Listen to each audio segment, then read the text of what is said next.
Tout le monde voit bien l'écran?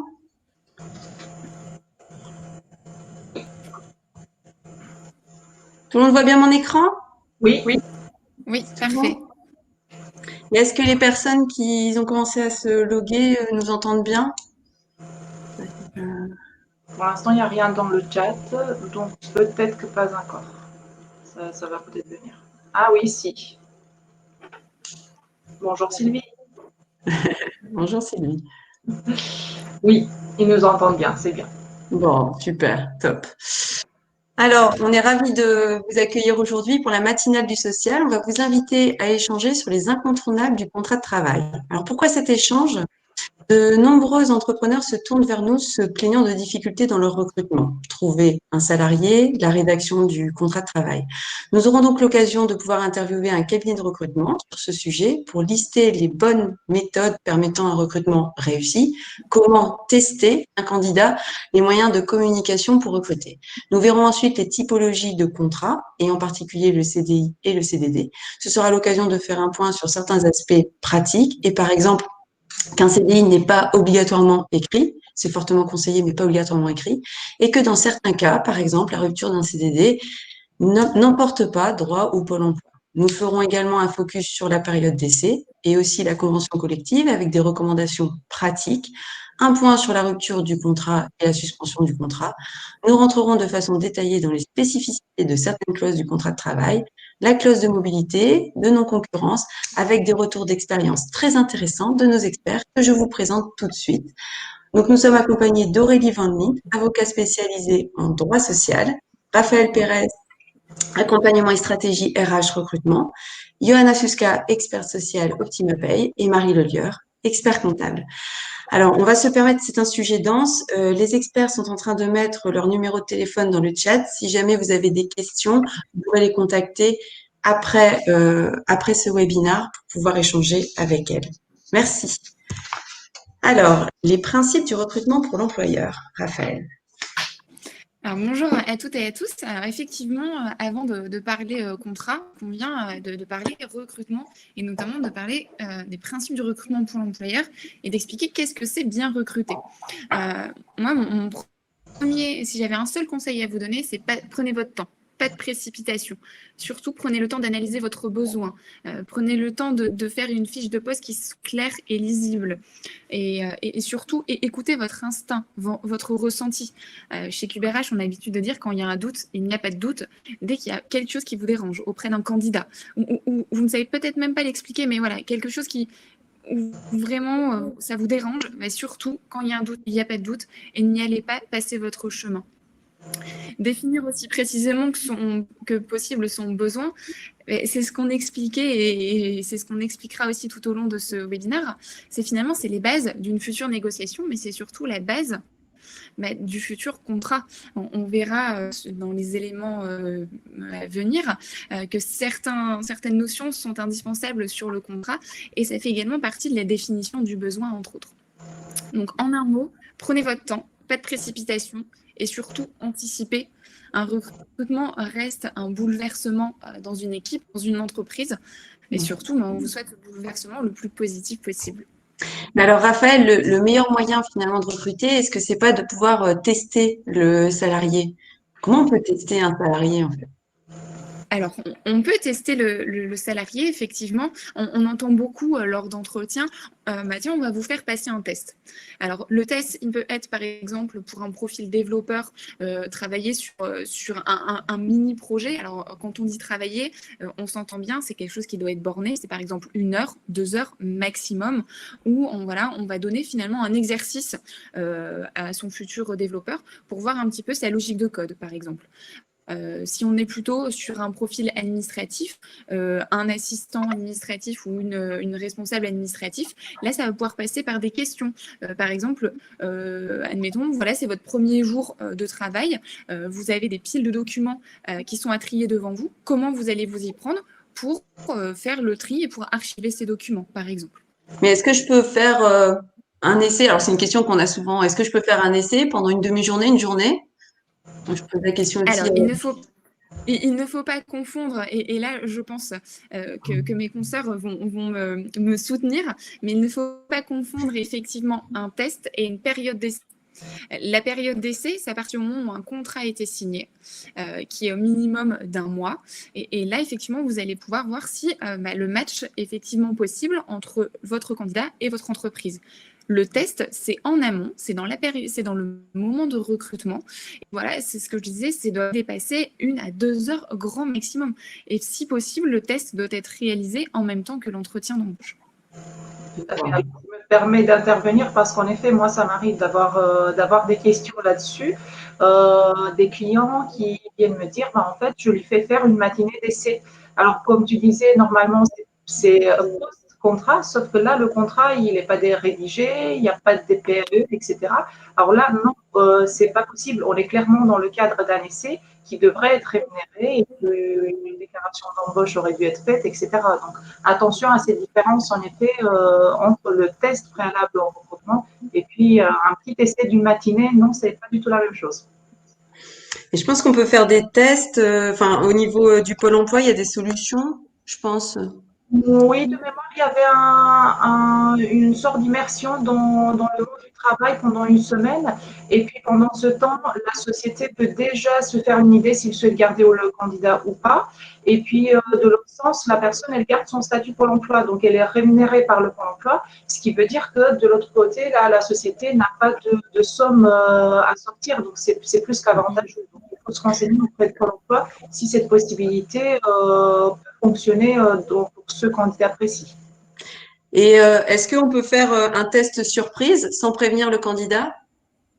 Alors, Alors, un test surprise, l'idée, c'est surtout de mettre à l'aise le candidat et qu'on soit dans un échange. Après, en tant que candidat, on s'attend normalement, lors d'un entretien de recrutement, à quelques questions pour justement nous tester. Tester, par exemple, notre connaissance sur un sujet, tester notre pertinence ou nos compétences sur un métier. Finalement, l'entretien de recrutement, c'est un test en lui-même, c'est un échange. Donc, le prévenir, on doit s'attendre en tant que candidat à avoir effectivement ce type de test. Après, si le test intervient après la discussion, après l'échange du recrutement, bien entendu, on doit prévenir le candidat qu'il y a plusieurs étapes de recrutement. Ça fait partie d'ailleurs des obligations légales. Pardon de vous couper, mais c'est vrai que les obligations légales, c'est de dire que lors d'une phase de recrutement, vous souhaitez mettre en place des tests, que ce soit de personnalité, des tests juridiques, peu importe ce que vous voulez faire, vous avez l'obligation d'en informer au préalable le candidat.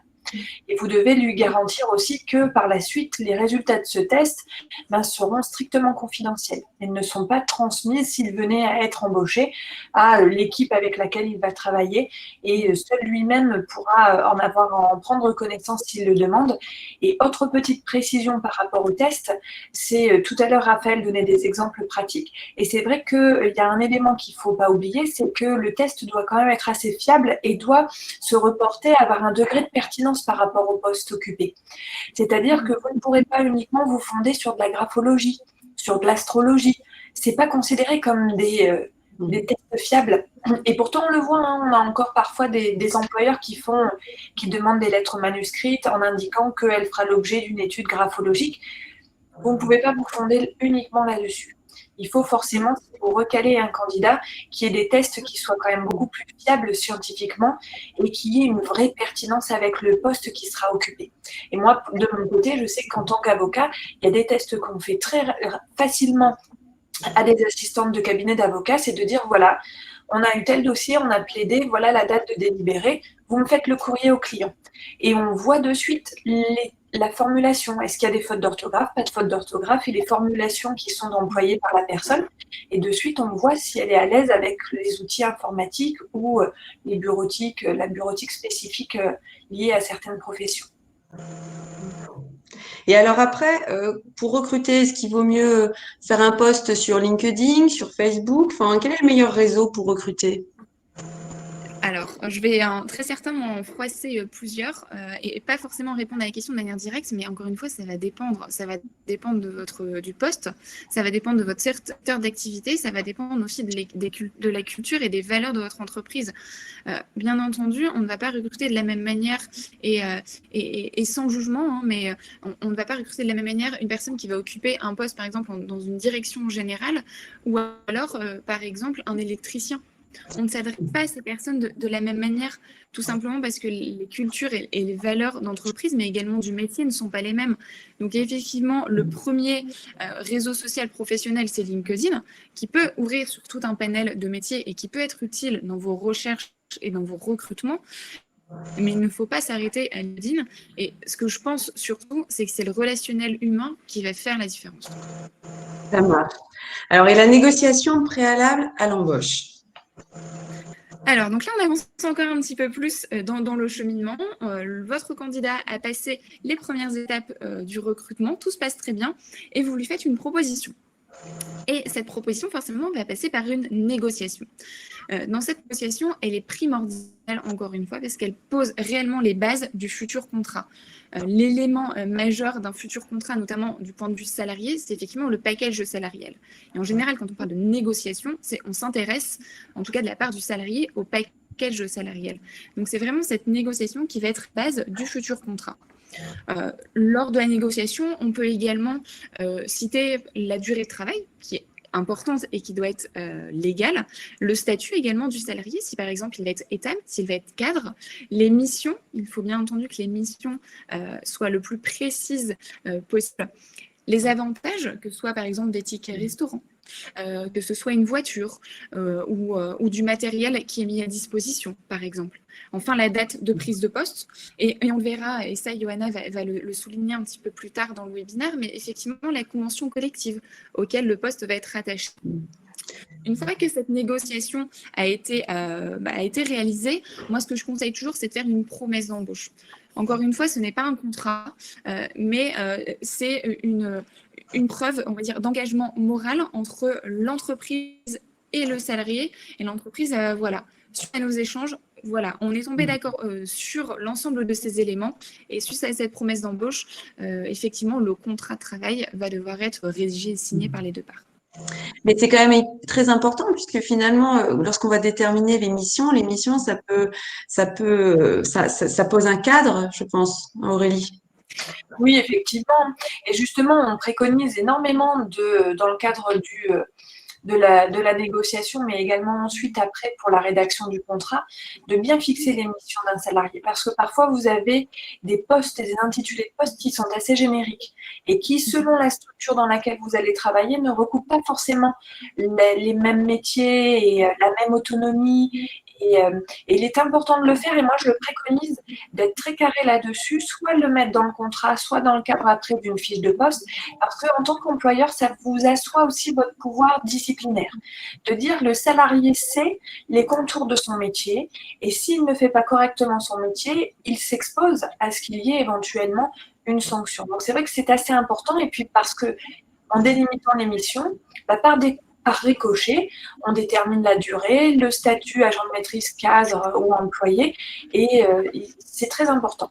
Pour moi, je considère que, et pourtant on le voit encore beaucoup, des employeurs qui font des contrats de travail où on n'a rien sur le métier, et c'est de dire, c'est dommage parce que là, on aurait pu rebondir là-dessus et on aurait pu se fonder sur un document disant aux salariés, vous ne pouvez pas ignorer que votre métier, ça impliquait telle et telle mission, parce que c'est marqué dans le contrat et que le contrat, vous l'avez signé. Il y a juste une petite précision que je voulais dire par rapport à ce que venait de dire Raphaël. Il faut faire attention parce que la promesse d'embauche, telle qu'elle est entendue aujourd'hui par la Cour de cassation, vos contrats de travail. Donc, elle lie quand même les parties.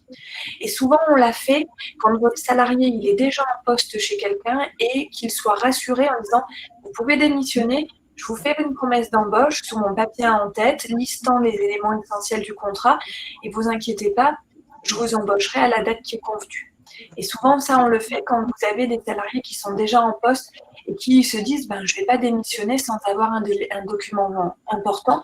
Et la promesse d'embauche vaut vos contrats de travail. Donc, elle lie quand même les parties. Super, merci. Et alors, l'arrivée d'un nouveau collaborateur le jour J. Alors, on continue toujours notre même petit chemin du recrutement, donc le recrutement, la négociation, et maintenant le jour J, enfin, votre nouveau salarié arrive dans votre entreprise. Encore une fois, il faut anticiper. L'anticipation va vous permettre d'être mieux organisé et surtout d'appréhender ce bouleversement de manière tout à fait sereine. Par exemple, vous allez pouvoir prévoir un temps de convivialité, mais surtout faire les présentations. Il ne faut pas oublier que lorsqu'on arrive dans une entreprise en tant que nouveau salarié, on va connaître l'entreprise parce qu'on a entendu d'elle, par les informations qu'on a pu trouver et avoir lors de l'entretien, mais ça va s'arrêter là. On n'a pas forcément pu échanger avec nos collègues.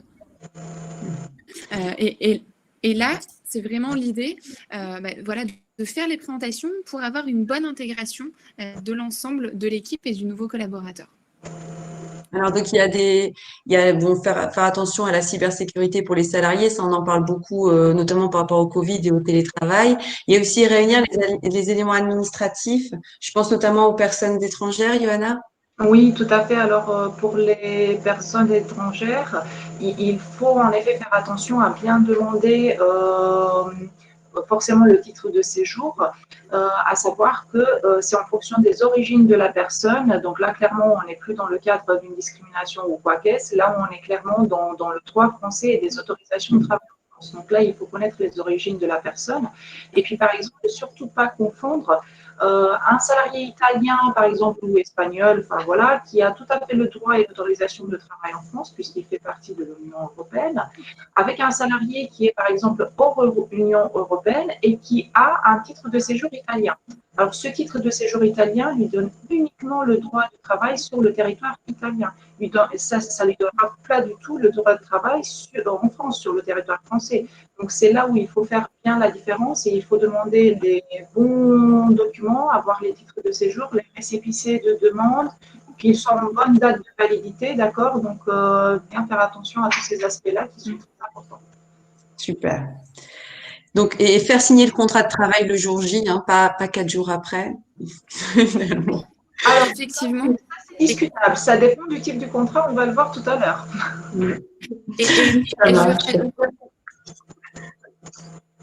Oui, Raphaël? Et je rajouterais juste simplement que, effectivement, une fois que le contrat de travail a été commencé, le travail pour l'employeur n'est justement pas fini. Un contrat de travail et de recrutement, ça ne s'arrête pas simplement à la signature justement d'un contrat, mais vous avez la période d'essai et après vous avez le parcours candidat. Donc ne pas oublier de toujours rester engagé auprès de son collaborateur. Tout à fait. Et la définition d'un contrat? Alors, la définition d'un contrat de travail, c'est assez simple. Un contrat de travail existe dès l'instant où une personne, donc un salarié, s'engage à travailler, moyennant une rémunération pour le compte d'une autre personne, donc l'employeur. C'est aussi simple que ça, c'est vraiment un document qui va stipuler la relation de travail entre un salarié et un employeur, tout simplement. On est en France, donc ce contrat de travail doit être écrit absolument en français. Pour autant, si on embauche par exemple un salarié étranger, à sa demande, ce contrat de travail peut être traduit dans la langue du salarié. Et enfin,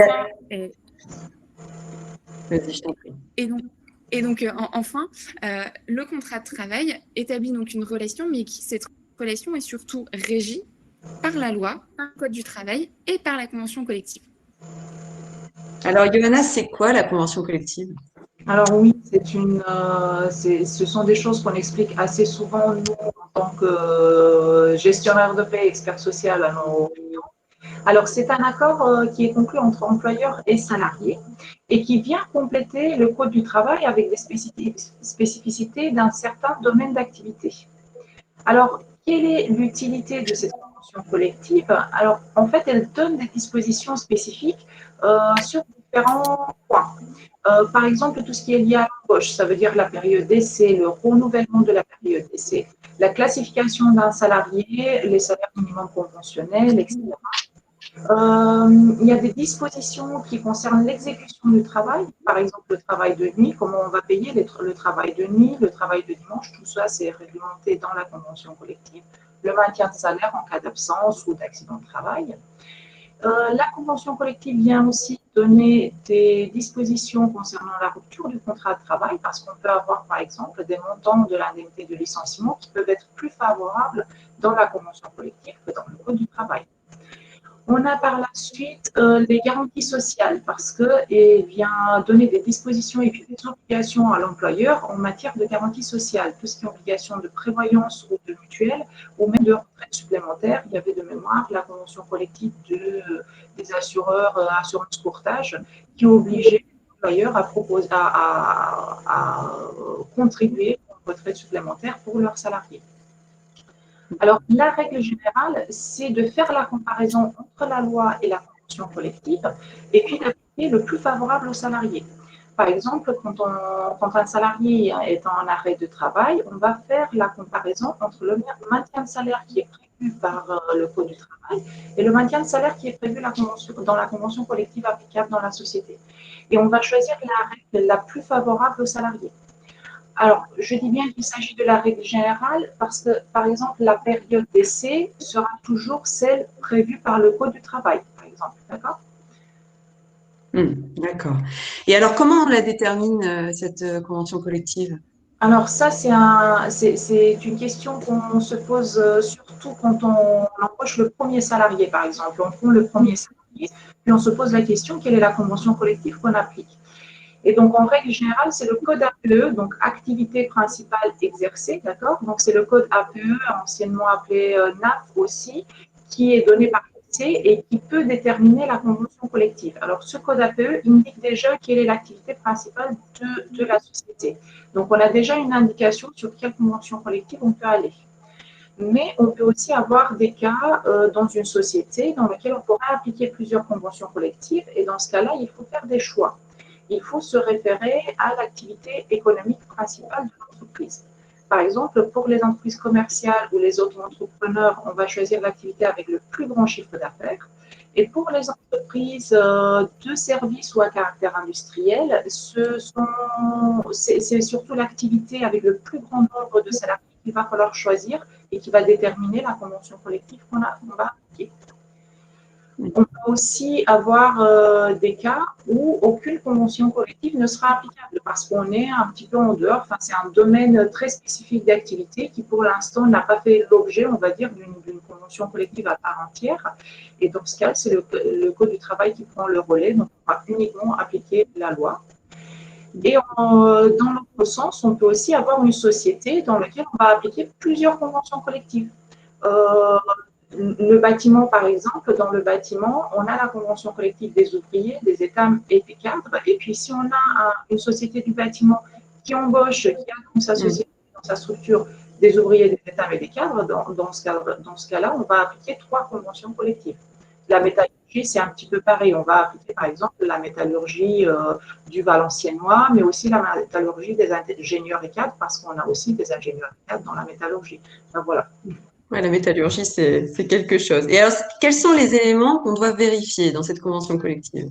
Alors, on l'a vu tout à l'heure, on vérifie, par exemple, un renouvellement de la période d'essai, d'accord, avant la rédaction du contrat. Et puis, on va revenir tout à l'heure au cours de ce webinaire sur la période d'essai. On va insister un petit peu plus sur la notion de la période d'essai.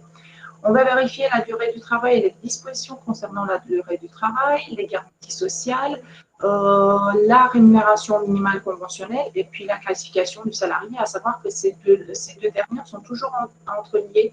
En fait, on va venir dire en fonction du poste et des tâches qu'on attribue au salarié, on va dire, et puis de la qualification du salarié, des diplômes qu'il a, etc. On va venir établir la classification du salarié et c'est ça qui va nous imposer une certaine rémunération minimum conventionnelle. D'accord. Alors, les différents types de contrats. Alors effectivement, depuis tout à l'heure, on vous parle de contrats, mais il n'existe pas que 2 contrats, on a l'habitude de les connaître. Et il y a effectivement le CDI et le CDD, mais il y en a plusieurs autres. Donc vous les avez cités ici. C'est vrai que le CDI et le CDD, c'est ceux qu'on connaît le plus souvent, et avec peut-être le contrat de travail à temps partiel qui peut être en CDD ou en CDI, peu importe.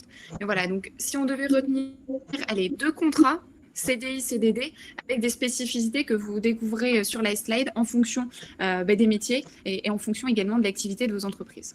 Voilà. Alors, c'est vrai qu'on a souvent la question des contrats de chantier, Johanna et Aurélie, qu'est-ce qu'on pourrait dire en quelques mots là-dessus? Alors moi, j'ai parfois des demandes de clients principalement du bâtiment, qui me disent j'aimerais bien faire un CDI de chantier. Alors il faut bien expliquer que le CDI de chantier, il demande un licenciement à la fin du contrat, ce qui implique toute la procédure d'un licenciement. Ça veut dire le préavis à respecter, l'indemnité de licenciement à verser, etc. Et il ne faut surtout pas le confondre avec un CDD qui a un terme précis, d'accord? Il faut prévoir la fin du chantier, prévoir le délai de la procédure. Et donc, le CDI de chantier, c'est quelque chose de très compliqué et que je déconseille souvent. Vaut mieux partir sur un CDI tout simple et puis voir peut-être qu'à la fin du chantier, il y aura un autre chantier. On ne sait pas. Alors, c'est marrant parce qu'on nous pose souvent la question, je dois faire un CDD ou un CDI? Ah oui, je suis peut-être la première concernée par cette question. Je fais un CDD. En fait, je voudrais partir sur un CDD. C'est pour ça qu'on est rentré dans cette question en disant on va bien détailler les deux types de contrats pour pouvoir bien comprendre la différence entre les deux. Alors, petit point juste avant de commencer, sur lequel j'insiste tout particulièrement, c'est que la DUE ou la DPAE, alors DUE, c'est déclaration unique à l'embauche, DPAE, déclaration préalable à l'embauche. Donc, c'est exactement la même chose. Si jamais on se pose encore la question, c'est exactement la même chose. Et elle doit se faire dans les 8 jours qui précèdent l'embauche, d'accord? Que ce soit un CDD ou un CDI. Donc, aujourd'hui, par exemple, je peux tout à fait avoir un coup de fil en me disant j'ai embauché quelqu'un lundi, de mémoire, j'avais 8 jours pour le déclarer. Alors, non, c'est le contraire. C'est dans les 8 jours qui précèdent l'embauche. Donc, si votre salarié il commence lundi à 8 heures, alors avant lundi à 8 heures, le salarié doit bien être déclaré au niveau de l'URSSAF parce que si vous avez entre-temps un contrôle de l'inspection du travail, alors là, le salarié il n'est pas déclaré. Alors, je reviens à la question du CDD et du CDI. Donc, voici les particularités de chacun de ces types de contrats. Donc, un CDD, il concerne uniquement l'exécution d'une tâche précise et temporaire, et puis seulement dans les cas prévus de la loi. Donc, la loi, elle prévoit exclusivement les cas qui sont concernés par un CDD. Alors, on a le remplacement d'un salarié absent, on a l'accroissement d'activité, on a le CDD d'usage, et puis sur le CDD d'usage, la loi prévoit une liste des activités sur lesquelles on peut conclure les CDD d'usage. D'accord? Donc il y a un certain domaine d'activité, et en dehors de cette liste, on ne peut pas conclure de contrat d'usage. Puis je vais essayer de mettre tout à l'heure dans le chat, il y a un lien vers le service public, je vais le rajouter tout à l'heure, comme ça vous pourrez consulter si vous faites partie de ces activités ou pas, et comme ça, si vous pouvez conclure un CDD d'usage. Pourquoi c'est intéressant le CDD d'usage par rapport à un CDD classique? C'est parce qu'à la fin d'un CDD d'usage, on ne paye pas la prime de précarité, qui est assez conséquente parce qu'à la fin d'un CDD d'accroissement, par exemple, on paye une prime de précarité de 10% de la totalité du salaire brut du salarié. Donc, et au niveau des charges également. Alors, en revanche, le CDD d'usage permet de ne pas avoir cette prime de précarité à payer à la fin du contrat, ce qui est très intéressant. Bon, alors après, il faut faire quand même attention parce que, comme l'a dit Johanna, il faut être dans la liste qui est posée dans le Code du travail. Donc, vous avez les hôtels, cafés, restaurants, les centres aérés, les colonies de vacances. Vous en avez pas mal d'autres.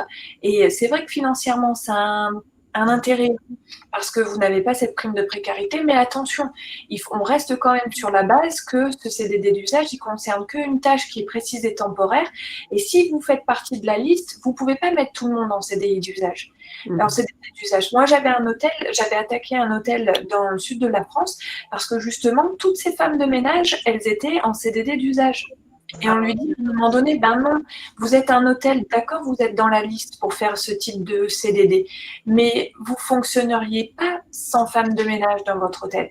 Donc, le CDD, c'est quand même toujours, et c'est là la base, et c'est là comme ça qu'on avait plaidé aussi au Conseil de prud'homme à Nice, parce que c'était de dire, mais regarder. Et c'est vrai que les femmes de ménage, elles avaient, mais je crois qu'on avait compté 200 à 300 CDD d'usage. Parce que chaque jour ou tous les 2 jours, elles avaient un nouveau contrat. Et on dit maintenant, là, c'est biaisé. Alors, c'est sûr que pour l'employeur, ça fait un coût réduit. Mais pour le salarié, ça lui entraîne une trop grande précarité. Et là, les juges sanctionnent. Un CDD d'usage aussi qui a été très connu et qui a été médiatisé, ce sont les CDD dans le monde du spectacle et qui ont été requalifiés TEX dans les amours. Il a fait requalifier ces CDD d'usage en CDI. Bon, après, la Côte d'Ivoire a confirmé. Vous avez aussi Canteloup, qui, quand il faisait la voix des Guignols, sauf que les Guignols n'existent plus, mais Canteloup avait pendant plus de 13 ans des CDD d'usage. Et à un moment donné, on dit, ben non, mais la voix des Guignols, mais depuis tellement d'années, c'est plus des CDD. Et on expliquait, bah si, c'est quand même temporaire, parce que pendant les grandes vacances, il n'y a plus les Guignols, parce que c'est des programmes de l'été. Non, ça ne marche pas comme ça. Mais vous voyez, il y a c'est là où il faut faire attention, parce qu'on se voit dans la liste, on se dit, ah c'est bon, je suis dans la liste, je vais pouvoir faire ce type de contrat. Bah, pas toujours, parce que si c'est un emploi qui est pérenne, c'est un CDI. Là, on est clairement dans le CDI. L'exemple que tu as donné tout à l'heure avec la femme de ménage dans un hôtel, on doit clairement être dans un CDI. La question ne devrait même pas se poser. Alors, le CDI, finalement, c'est la forme normale et générale. Tout à fait, tout à fait. Alors, dans le CDD, on retrouve aussi l'emploi saisonnier ou les CDD spéciaux, ça soit CDD d'insertion, ou puis les contrats d'apprentissage et de professionnalisation qui flambent en ce moment grâce aux aides mises en place par l'État. Alors, tout ça, ça implique déjà le fait qu'un contrat qui ne répond à aucune de ces conditions qu'on vient de voir doit être d'emblée un CDI. Alors, la question de faire un choix, parce que la plupart des employeurs se posent la question de faire un choix entre le CDD et le CDI. Alors, ce n'est pas un choix, d'accord? Cette question ne se pose pas réellement. Soit on est dans le cadre d'un CDD clairement, soit sinon, ça doit être un CDI, d'accord? Et donc, le CDI, comme tu le disais, Marie, c'est la forme normale et générale d'un contrat de travail, sans limitation de durée. Il peut être à temps partiel ou à temps complet. Et donc, l'employeur, il est obligé de recourir à ce type de contrat s'il ne justifie pas des recours à un autre type de contrat qu'on vient de voir. Et alors, le CDI? Pour rentrer un petit peu plus dans le détail au niveau du CDI, donc le CDI à temps plein, attention, je précise bien à temps plein, il ne fait pas obligatoirement l'objet d'un contrat. Donc la DPAE, la déclaration préalable à l'embauche et les fiches de paie suffisent normalement pour prouver le lien contractuel en CDI. En revanche, il faut faire pareil, très attention au fait que si le CDI est à temps partiel, alors il sera obligatoirement rédigé. Les conditions d'emploi du salarié peuvent être modifiées unilatéralement par l'employeur, sauf s'il s'agit d'une modification d'un élément essentiel du contrat de travail. Qu'est-ce que ça veut dire? Ça veut dire qu'en tant qu'employeur, on est obligé de recourir à un avenant qui, une fois l'avenant à un contrat, ça veut dire, ça implique l'accord du salarié une fois qu'il le signe. D'accord? Donc, il y a certains éléments essentiels du contrat de travail qu'on ne pourra pas modifier sans passer par un avenant au contrat. Ça veut dire, par exemple, la modification de la rémunération ou du nombre d'heures de travail, du poste, des fonctions, etc. Ça demande de passer par un avenant.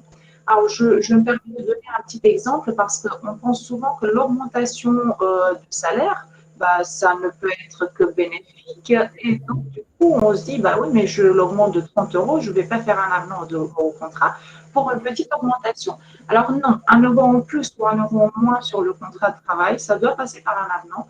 Et puis, j'ai eu le cas d'un salarié qui a été augmenté de justement 30 € par mois. Donc, ça faisait un petit peu plus de 360 € par an d'augmentation.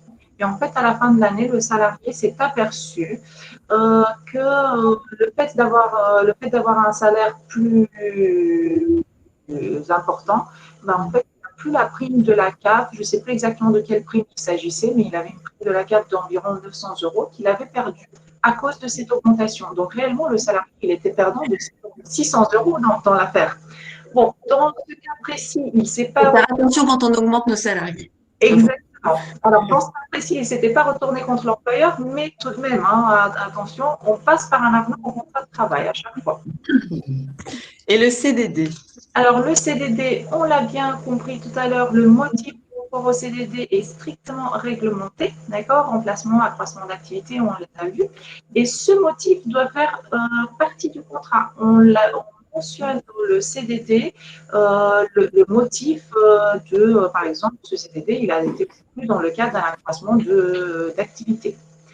Il doit être établi par écrit et signé des deux parties dans les 48 heures qui suivent l'embauche. Donc, c'est pour ça, Marie, je te disais, on allait voir ça tout à l'heure. Alors, le CDD, c'est dans les 48 heures. Le salarié, il vient lundi, avant mardi soir, il doit avoir signé son contrat, d'accord? Quand on est dans le cadre d'un CDD. Il peut être renouvelé 2 fois avec une durée maximale de 18 mois à compter du début de contrat. Alors là, on va le dire, c'est la règle principale des CDD. Pendant la crise sanitaire, il y a eu des petites adaptations et puis aussi en fonction des spécificités du contrat, on peut avoir d'autres durées. Par exemple, il y a certains CDD où on va voir, il y a une durée maximale de 24 mois au lieu de 18. Alors pareil, je vais mettre dans le chat tout à l'heure, il y a un lien sur le site du service public qui détaille en fonction de chaque type de CDD, ça va détailler les durées maximales à appliquer. Top. Et j'ai une petite chose à rajouter. Il ne faut pas confondre CDD, période d'essai pour un CDI. De plus en plus, on entend certains employeurs dire « Ah bah, je vais d'abord prendre un salarié en CDD et puis si tout se passe bien, je vais ensuite le passer CDI. » Un CDD ne doit pas être une période d'essai pour un CDI. La période d'essai existe justement dans le CDI pour permettre effectivement de voir si ça colle avec le salarié, d'un point de vue du salarié, mais également de l'employeur. Donc, faire attention à ça. Et en plus, ça peut vous coûter plus cher, effectivement, d'abord de passer par un CDD, puis par un CDI pour valider une pseudo-période d'essai. Exactement. Oui, oui, tout à fait. J'adhère. J'ai cette question très souvent. Alors, lorsque le contrat se poursuit au-delà de la date de fin prévue dans le contrat, il est automatiquement requalifié en CDI. Alors, chers employeurs, faites bien attention, c'est à vous de vous rappeler la date de fin du CDD de votre salarié. C'est-à-dire, votre salarié, il finit vendredi soir, mais il vient se présenter lundi matin, tout gentil, et puis vous le laissez travailler. Alors là, lundi, il est déjà en CDI. C'est requalifié en CDI, sans période d'essai. D'accord ? Donc, on va passer à la rupture du contrat pour différencier. Non. Alors, effectivement. Je suis sur la suspension du contrat de travail. Alors, la rupture du contrat vient juste après. Alors, la suspension du contrat de travail. Effectivement, il existe certains cas où un contrat de travail peut être suspendu. L'exemple le plus simple et le plus récent, et c'est peut-être que certains c'est un exemple que certains ont connu au cours du confinement, ça a été effectivement l'activité partielle. On entend généralement dire que, mais effectivement, une fois que le contrat est suspendu, l'employeur est en principe dispensé du versement du salaire pour la période, bien entendu, correspondante à la suspension du contrat.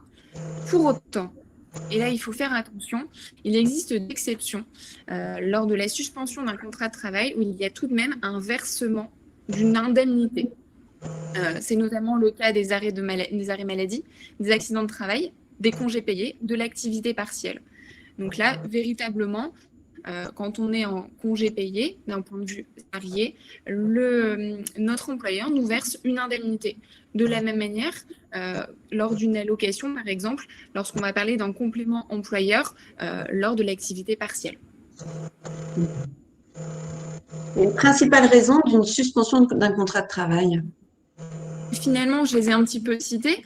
La plus connue et la plus prévisible, on va dire, c'est les congés payés.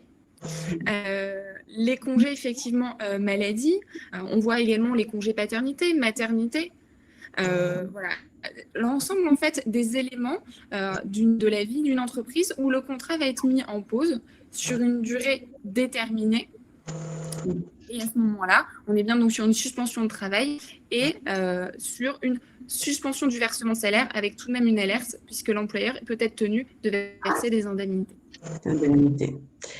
Et donc, Johanna, la rupture du contrat de travail. Oui, la rupture du contrat. travail. Donc, on va différencier les types de rupture en fonction du type de contrat, CDD ou CDI. Alors, le CDI, à la base, prend fin automatiquement, comme on l'a vu, à l'échéance prévue au contrat. Mais on peut aussi mettre fin au CDD de manière anticipée. Alors, ça peut être des deux côtés pendant la période d'essai, ou ça peut être à l'initiative d'un salarié qui justifie d'une embauche en CDI. Sinon, ça peut être faute grave, une inconduite constatée par le médecin du travail, ou assez souvent la rupture du CDD de manière anticipée d'un commun accord. Alors, il faut spécifier qu'en tant que salarié, si vous signez une rupture de commun accord d'un CDD, vous êtes considéré en étant en chômage volontaire. Vous êtes donc responsable de votre chômage puisque vous avez accepté que votre contrat prenne fin de manière anticipée. Et vous risquez de cette manière d'être exclu des allocations de chômage. Donc, vigilance pour les salariés d'un côté et puis de l'autre côté, vigilance pour les employeurs aussi, parce que vous devez, quand vous faites une rupture anticipée de CDD de commun accord, vous devez les spécifier sur la procédure, sur la notification de rupture. Vous allez le spécifier qu'attention, le salarié a été informé du fait qu'il ne va pas pouvoir, peut-être pas pouvoir bénéficier de ces allocations de chômage. Donc, des deux côtés, il faut faire attention à ce type de rupture. Alors, la rupture d'un CDI, ça peut être à l'initiative de l'employeur. On connaît déjà période d'essai, licenciement, faute grave, faute simple, économique. Mise à la retraite, c'est très rare, c'est quelque chose qu'on rencontre très rarement. À l'initiative du salarié, là, pareil, pendant la période d'essai, ou la démission ou le départ volontaire à la retraite. Et ça peut aussi être d'un commun accord. Et là, il s'agit de la procédure de rupture conventionnelle. Les clauses obligatoires. Alors, les clauses obligatoires d'un contrat de travail. Juste un petit point d'attention, mais qui est très important. À l'exception du CDI temps plein, tous les autres types de contrats doivent être écrits. Ça, on l'a déjà vu. En revanche, sans le CDI signé des deux parties, la période d'essai n'est pas valable. Donc, si vous voulez profiter, entre guillemets, d'une période d'essai, de pouvoir appliquer cette période d'essai pendant le contrat, alors, il faut en effet que le contrat soit signé des deux parties. Pour revenir, les clauses obligatoires sont assez nombreuses, donc j'en mentionne quelques-unes, vous avez la liste dans le slide. La nature du contrat de travail, le motif du CDD par exemple, la période d'essai et son renouvellement, les horaires, il faut bien spécifier dans le contrat les horaires et la répartition horaire si on est dans le cadre d'un contrat à temps partiel. Alors, la convention collective, la classification, la rémunération, etc. Alors, rappelons aussi les obligations et devoirs de l'employeur. Alors, effectivement, un employeur a des devoirs, mais il a également des obligations. Tout simplement, et là, dans le cadre du contrat de travail, un employeur a l'obligation de fournir un travail à son salarié dans le cadre du contrat de travail qui a été établi. Il a aussi l'obligation de sécuriser ses salariés. Alors, sécuriser ses salariés, qu'est-ce que ça veut dire? C'est la sécurité au quotidien, c'est veiller tout simplement à ce que les salariés ne se blessent pas, mais aussi et surtout sécuriser ses salariés en garantissant leur employabilité. L'employabilité, par exemple, tout simplement d'un point de vue employeur, ça peut passer, comme on le soulignait tout à l'heure et comme le soulignait Aurélie, c'est définir de manière le plus précise possible les missions d'un contrat de travail. Puisque le jour où votre salarié, vous devez arrêter par exemple le contrat de travail pour X raisons avec votre salarié ou que le salarié souhaite partir de sa propre initiative, il va pouvoir s'appuyer sur les missions qu'il a effectuées chez vous pour ensuite garantir son employabilité. Et le troisième élément, c'est donner à vos salariés les moyens des travaux demandés. Tout simplement, si aujourd'hui, par exemple, vous embauchez un profil commercial, vous devez lui donner les outils et les moyens pour permettre effectivement qu'il puisse exercer sa fonction dans de bonnes conditions. Des cartes de visite, un ordinateur et un téléphone portable semblent le minimum. Et le temps nécessaire pour réaliser les travaux qu'il demande aussi. Oui, effectivement. Alors, les clauses abusives du contrat de travail. Alors, les clauses abusives, il faut faire attention parce que dans le contrat de travail, on peut mettre le plus de choses possible et on vous demande en tant qu'employeur d'être le plus précis possible. Pour autant, il y a des choses qui sont interdites. Et finalement, les choses qui sont interdites dans le contrat de travail, ça reprend les questions interdites de poser lors d'un entretien de recrutement. On parlera notamment de tout ce qui est attrait au sexe de votre futur salarié, à sa situation familiale et personnelle, à ses convictions politiques, religieuses, à son état de santé. Il est par exemple interdit de mettre une mention, une clause dans le contrat de travail en stipulant que votre salarié doit rester célibataire pour la bonne réalisation de ses missions. Ça peut paraître évident, mais aujourd'hui, si on le souligne, c'est qu'effectivement, c'est des choses qu'on a déjà pu rencontrer. Et on peut même pas, de mémoire, on avait échangé pendant la répétition, leur demander s'ils sont handicapés ou pas. Alors, lors de l'entretien d'embauche, il est effectivement interdit qu'un employeur demande à un candidat s'il a un quelconque souci de santé. Pour autant, si lors de votre entretien d'embauche, le candidat spontanément vous parle qu'il a une reconnaissance, par exemple RQTH, à ce moment-là, vous pouvez lui demander est-ce que vous avez besoin, par exemple, d'un aménagement spécial pour la bonne réalisation de vos missions. Je vais vous donner un exemple. Une fois, lors d'un entretien d'embauche, à la fin, le candidat me dit « Ah, mais j'ai oublié de vous mentionner, j'ai des problèmes de dos, j'ai une reconnaissance RQTH, j'ai besoin d'aménagements spécifiques. » Et là, pour plaisanter, donc c'était un commercial itinérant, je lui dis « Oui, effectivement, une Twingo risque d'être compliquée. » Et il me dit, bah oui, en plus, je suis très grand. Alors, il faut l'imaginer, un grand monsieur, 1,90 m, bien large, avec des problèmes de dos. Il me dit, effectivement, une voiture un peu plus confortable qu'une Twingo serait la bienvenue. Donc, utiliser l'humour, par exemple, pour appréhender ce genre de questions est tout à fait possible et ça permet de dédramatiser la situation.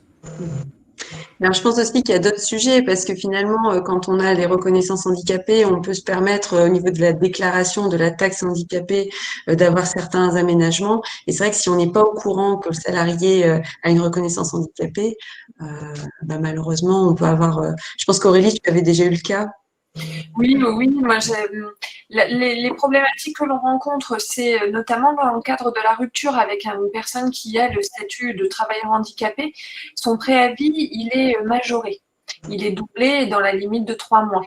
Sauf que quand on ne sait pas que la personne a ce statut, on lui applique la durée du préavis classique. Et on s'est déjà retrouvé avec des employeurs devant le conseil de prud'homme parce que le salarié réclamait 1 mois, voire 2 mois de plus. Et on plaide la bonne foi en disant, mais attendez, on n'était pas au courant. Et la preuve, c'est que quand on fait nos déclarations au niveau des travailleurs handicapés, on avait mis 0 parce qu'on n'était pas informé de ce type d'état de santé du salarié. Et l'autre point aussi où on se retrouve parfois piégé, c'est lorsque l'on fait des licenciements pour motif économique. Lorsque je dois licencier une personne, par exemple, dans un service pour lequel j'emploie 3-4 personnes avec des postes identiques et des qualifications professionnelles à l'identique. Dans ces cas-là, le Code du travail vous dit l'employeur n'a pas une totale liberté pour choisir lequel de ses salariés il va licencier. Il doit appliquer ce que l'on appelle des critères. On va regarder l'âge, on va regarder l'ancienneté dans le poste, on va regarder les charges de famille, les qualités professionnelles. Mais le Code du travail vous dit, vous devez faire attention aux personnes qui ont un statut handicapé. Et donc, vous devez leur octroyer plus de points pour éviter d'être licencié pour motif économique. Sauf que si vous ne connaissez pas ce statut, vous ne attribuez pas de points supplémentaires et potentiellement, vous allez donc licencier une personne qui n'aurait pas dû être licenciée. Et on se retrouve parfois, par rapport justement, quand on le disait tout à l'heure, Raphaël, c'est que ces clauses discriminatoires, c'est finalement les mêmes questions qu'on n'a pas le droit de poser à l'entretien d'embauche sur la situation familiale. Oui, mais quand on fait des licenciements économiques, la situation familiale, elle est importante. Parce que celui qui est célibataire, qui n'a pas d'enfant, c'est celui qui sera plus facilement sur la sellette en motif éco que celui qui est marié avec des enfants ou même célibataire avec des enfants et que c'est celui-ci qu'on doit protéger contre une mesure économique. Et de temps en temps, on se rend compte quand on accompagne des employeurs qui doivent faire ce type de licenciement que ils sont un peu perdus de dire vous savez, moi je ne connais pas leur situation personnelle parce que on a toujours dit il ne faut pas poser de questions. Alors maintenant, quand les salariés ont des enfants et qu'ils les ont eus quand ils étaient salariés chez nous, bah, c'est facile à le savoir parce qu'il y a les congés maternité, les congés paternité, donc on le devine. Savoir s'ils sont mariés, s'ils sont pacsés. Le petit cadeau de naissance, quoi, en fait. Oui, c'est vrai que parfois, là, il y a le code du travail nous oblige parfois à être un peu schizophrène, de dire vous devez ne pas vous immiscer dans la vie perso de vos salariés, mais en même temps, il nous faut quand même quelques informations parce que ça nous aide dans nos prises de décision. Oui, puis pour leur bien-être. Tout à fait. Et petite astuce pour essayer de récolter peut-être des informations, c'est lorsque le salarié va rentrer dans l'entreprise, c'est effectivement remplir une liste de renseignements, par exemple personne à contacter en cas d'urgence, et peut-être mettre tout en bas une mention en disant voici un espace libre d'expression, et si vous avez envie de soumettre un élément qui vous semble important à votre employeur, allez-y, vous n'y êtes pas obligé. Et en fait, pouvoir établir ce climat de confiance tout en stipulant aux salariés que sa fiche est personnelle et qu'elle se rapporte à la connaissance du dirigeant ou peut-être du service RH uniquement, va lui permettre peut-être de pouvoir s'exprimer en confiance sans que ces problématiques familiales, personnelles ou de santé soient étalées sur la place publique. Tout à fait. Alors, on va faire un petit focus sur la période d'essai, Johanna. Oui, tout à fait. Alors, on a promis de faire un petit focus sur la période d'essai. Donc, on revient sur l'importance du fait que pour être valable, elle doit être écrite et signée. D'accord ? Donc, pour le CDI, le Code du travail prévoit 2 mois de période d'essai pour les ouvriers et les employés, 3 mois pour les agents de maîtrise et puis 4 mois pour les cadres. Et puis, pour les CDD, la règle est un petit peu spécifique. Donc, pour les CDD, pour un CDD inférieur ou égal à 6 mois, on va compter une période d'essai d'1 jour par semaine, dans la limite de 2 semaines. Et pour un CDD supérieur à 6 mois, donc à partir de 6 mois et 1 jour, la période d'essai sera d'1 mois. Le renouvellement de la période d'essai n'est pas toujours possible, mais uniquement s'il répond à 3 conditions.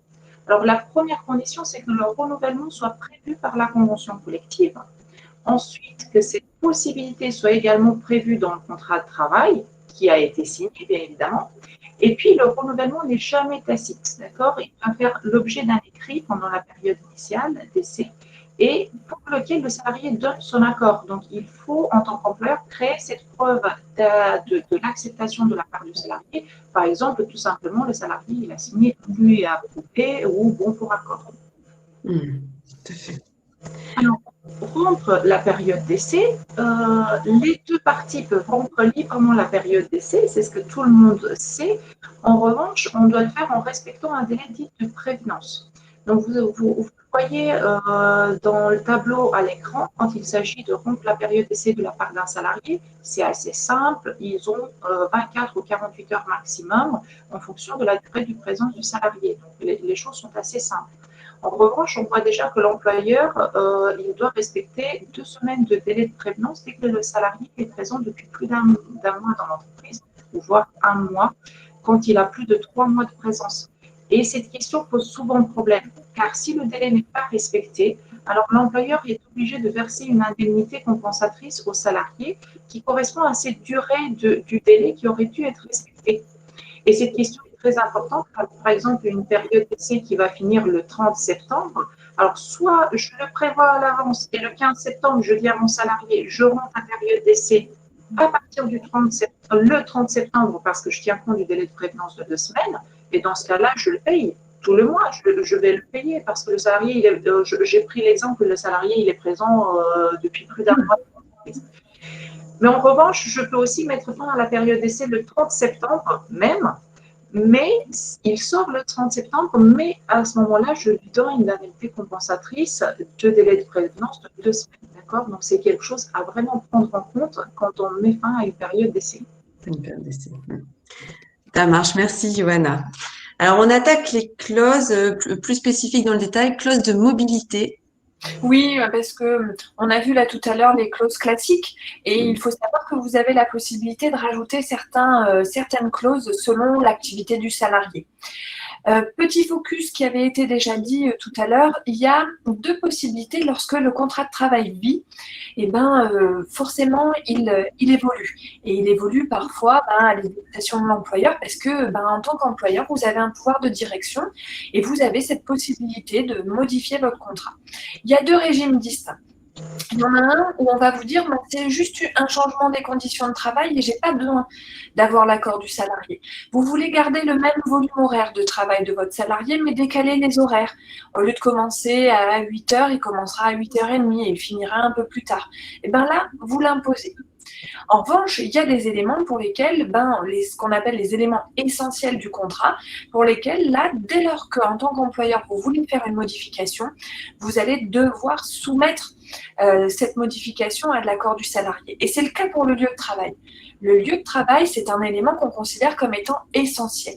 Les salariés, quand il a signé son contrat, c'était pour bosser sur ce lieu-là. Et donc, si je veux modifier son lieu de travail, il va falloir avoir son accord. Il y a des exceptions.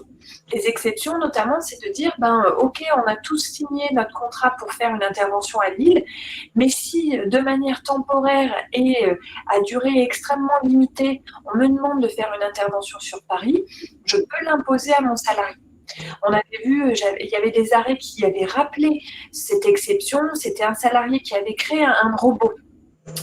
Et ce robot a été vendu en Algérie et lorsque le robot commence à fonctionner, pas de difficulté, et puis peu de temps après sa mise en service, il tombe en panne.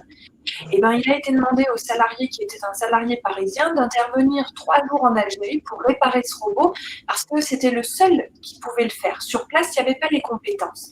Le salarié a refusé, il s'est fait licencier et le licenciement, il a été validé parce qu'on lui a dit mais vous ne pouviez pas refuser. Parce que votre lieu de travail n'était pas un élément essentiel et que l'affectation, elle était tellement limitée et temporaire que l'employeur avait raison de vous l'imposer. On a cette même exception lorsqu'on va modifier le lieu de travail dans un même bassin d'emploi. L'INSEE liste au jour d'aujourd'hui tous les bassins d'emploi. Et la question est de se dire, voilà, pour des raisons économiques, pour des raisons structurelles, parce que je m'agrandis, je me réduis, parce que le coût des loyers devient trop cher sur l'île, je veux passer à Marc-en-Barœul ou je veux passer à la Madeleine. Est-ce que je peux le faire ou est-ce que je dois avoir l'accord de mes salariés et leur faire signer un avenant? On vous dit non. L'île et la Madeleine, c'est le même bassin d'emploi, vous pouvez l'imposer, avec forcément un petit délai de prévenance à vos salariés de dire la semaine prochaine, on bascule tous dans nos nouveaux locaux. Et la clause de mobilité, c'est ça. La clause de mobilité, c'est une clause qui est visée dans le contrat de travail où d'avance, on va dire aux salariés que potentiellement, son lieu d'activité va être modifié. Mais il y a des conditions. Les conditions pour la validité de cette clause. 1, il faut qu'elle soit écrite dans le contrat et il faut que le contrat soit signé. Si vous avez une belle clause qui est dans un contrat écrit mais qu'il n'y a pas de signature de salarié, ça ne vaut rien. Il faut que la clause elle soit limitée géographiquement. Je dois savoir en tant que salarié mon potentiel mobilité. Est-ce que c'est dans les Hauts-de-France? Est-ce que c'est au niveau national, international? Et surtout, il ne faut pas que l'employeur ait cette possibilité de l'étendre discrétionnairement. C'est-à-dire que je ne dois pas avoir de clause où on va vous dire l'employeur a la possibilité de muter le salarié sur les Hauts-de-France et sur tout autre département qu'il viendrait à décider ultérieurement. Ça ne marche pas. C'est limité dès le départ. Et on vous dit aussi, surtout, la clause de mobilité, elle ne doit concerner que le lieu de travail. Et il y avait une problématique qui était posée dans les gros groupes de sociétés, c'est que parfois, on faisait muter les salariés d'une société à une autre. Et en même temps qu'ils changeaient de lieu de travail, ils changeaient d'employeur. Et ça, on vous dit non, ce n'est pas l'objet de la clause de mobilité. La clause de mobilité, elle est limitée au lieu de travail.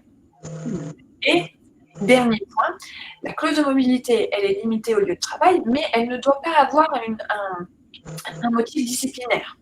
C'est si vous voulez muter votre salarié de manière disciplinaire parce que vous avez 2 salariés qui ne s'entendent pas, qui s'invectivent, qui vont limite en venir aux mains, mais c'est des bons techniciens. Et au lieu de les perdre l'un et l'autre, vous voulez en muter un. Mais l'objectif premier, le motif premier, c'était parce qu'à la base, ils ne s'entendaient pas bien avec un collègue. Il y avait un élément positif. Et là, dans ces cas-là, vous faites une procédure disciplinaire.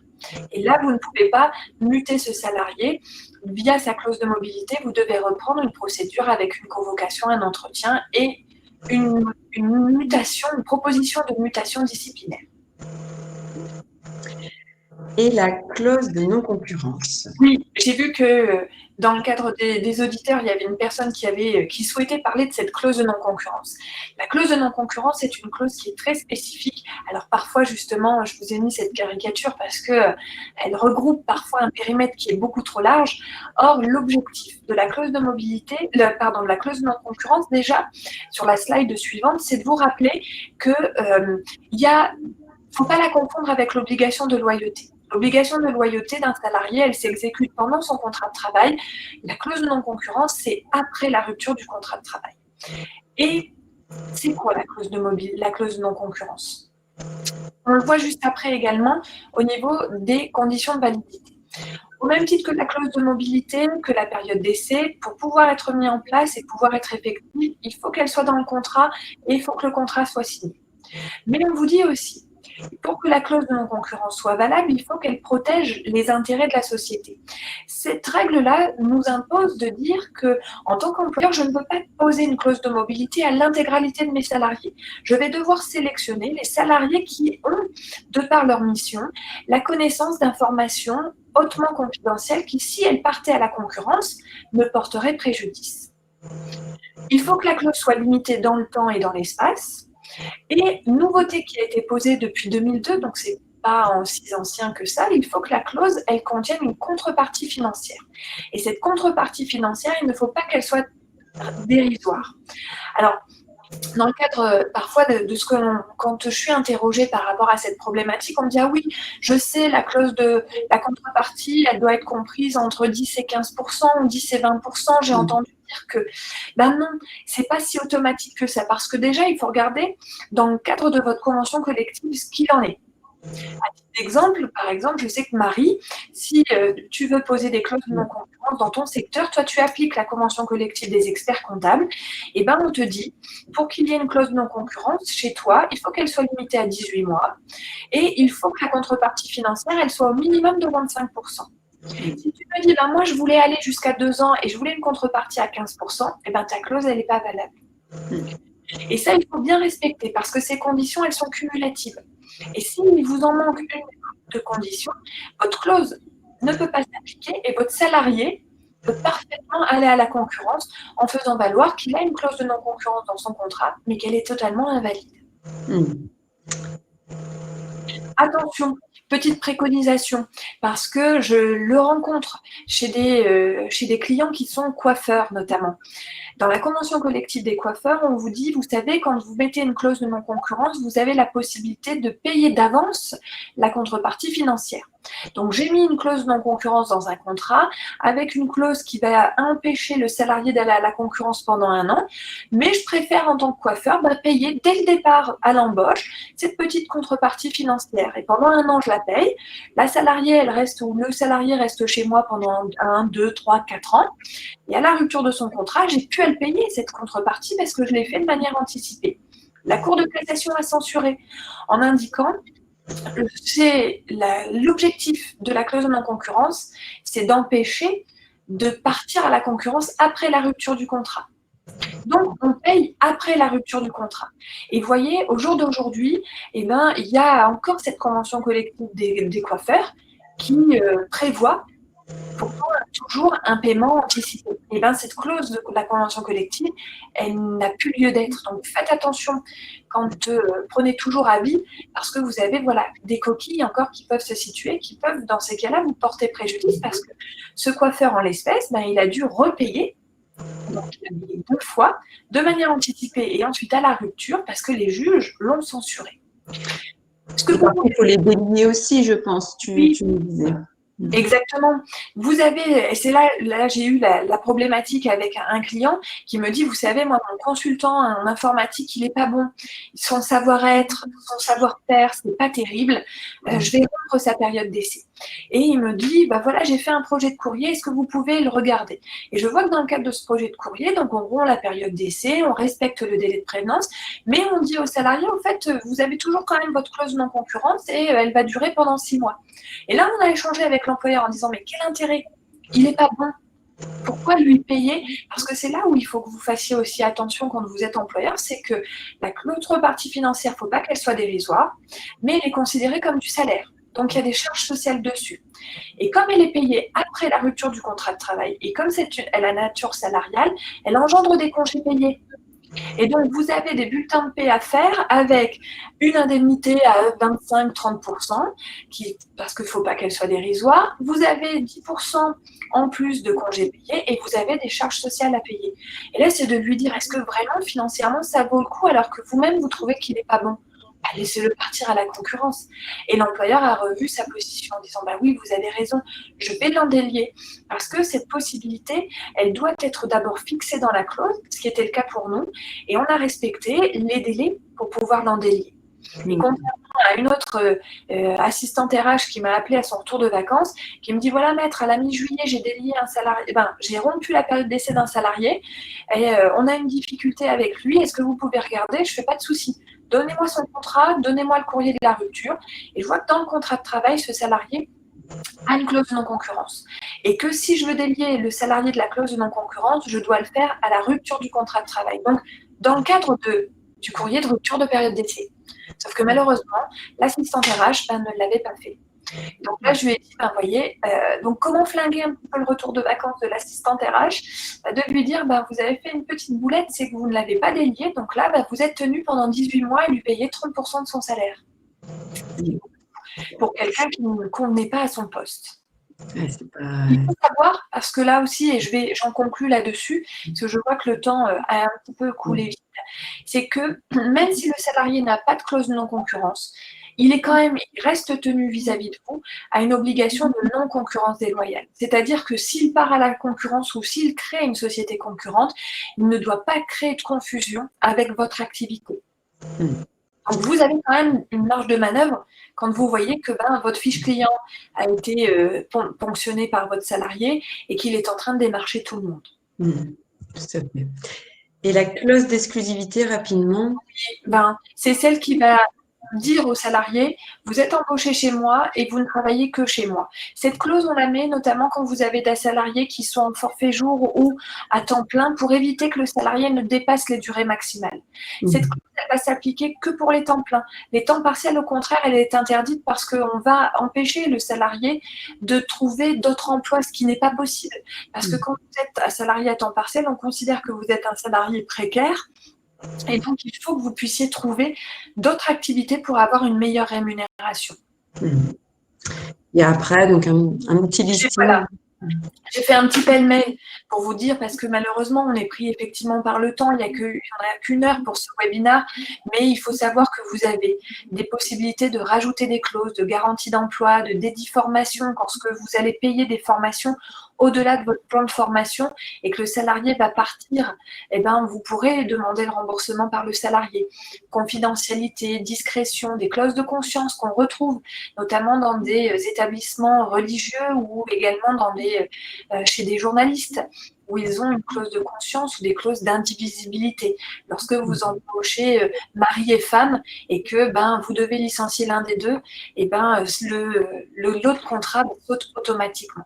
Donc, on a un panel de clauses extrêmement large qui, malheureusement, on ne peut pas tous les voir et ça sera du plus au cas par cas au vu des métiers employés. Tout à fait. Merci Aurélie, merci à toutes nos experts d'être intervenues aujourd'hui. Elles se sont permises de laisser leur numéro de téléphone dans le chat parce que malheureusement c'est vrai que c'est un sujet très dense qu'on retraitera encore par la suite. Mais si vous avez d'autres questions, vous n'hésitez pas à les contacter. Elles se sont engagées à répondre à toutes vos questions. En tout cas, je vous remercie. Merci Aurélie Van Lint, avocat spécialisé en droit social, Raphaël Pérez, accompagnement en stratégie RH recrutement, Johanna Suska, expert social, Optima Pay. Bonne journée à tout le monde. Au revoir. Merci.